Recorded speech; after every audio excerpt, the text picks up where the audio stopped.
Some flowers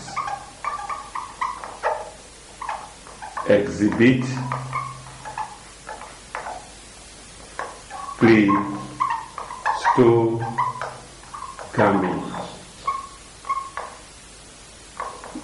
in which case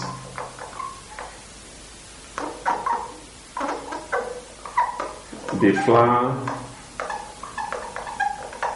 remain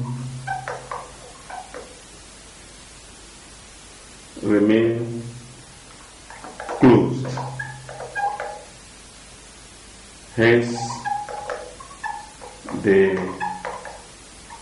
are called closed flowers.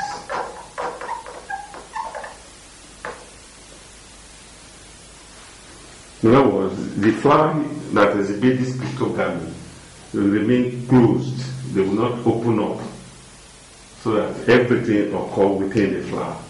And that is an example of self-pollinated flower. So far we have discussed the meaning of pollination and type of pollination. And we are now running up with the characteristics of both the cross-pollinated flowers and self-pollinated flowers.